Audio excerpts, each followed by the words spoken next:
ಜೈ ಶ್ರೀರಾಮ್, ಜೈ ಶ್ರೀರಾಮ್, ಜೈ ಶ್ರೀರಾಮ್, ಜೈ ಶ್ರೀರಾಮ್.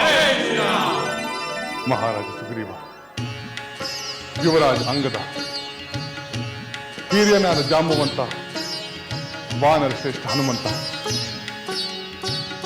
ನಿಮ್ಮೆಲ್ಲರ ಅಪ್ರತಿಮ ಹೋರಾಟಕ್ಕೆ ನಾನು ಮೊದಲು ಅಭಿನಂದನೆ ಸಲ್ಲಿಸುತ್ತೇನೆ.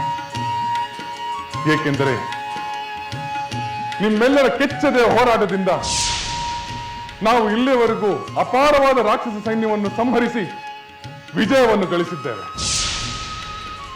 ಮಹಾ ಅಪಾಯಕಾರಿಯಾಗಿದ್ದ ಆ ಕುಂಭಕರ್ಣನೊಂದಿಗೆ ನಿಮ್ಮ ಹೋರಾಟವಂತೂ ಆಹಾ ಅಸದೃಶ್ಯ. ನಿಮ್ಮೆಲ್ಲರ ಬೆಂಬಲವಿಲ್ಲದಿದ್ದರೆ ಆ ಕುಂಭಕರ್ಣನನ್ನು ಸಂಹರಿಸಲು ಸಾಧ್ಯವಾಗುತ್ತಿರಲಿಲ್ಲ. ಆದರೆ ಮಿತ್ರರೇ, ಈ ಯುದ್ಧ ಇನ್ನು ಮುಗಿದಿಲ್ಲ. ಈ ಸೋಲಿನಿಂದ, ಸೋದರನ ವಧೆಯಿಂದ ಕೆರಳುವ ರಾವಣ ಇನ್ನಷ್ಟು ಶಕ್ತಿ ಸಂಪನ್ನನಾಗಿ ಹೋರಾಡುತ್ತಾನೆ. ಅದಕ್ಕೆ ನಾವೆಲ್ಲರೂ ಸಿದ್ಧವಾಗಿರಬೇಕು. ನಮ್ಮ ವಿಜಯ ಪರಂಪರೆಯನ್ನು ಮುಂದುವರಿಸಬೇಕು. ಜೈ ಶ್ರೀರಾಮ್.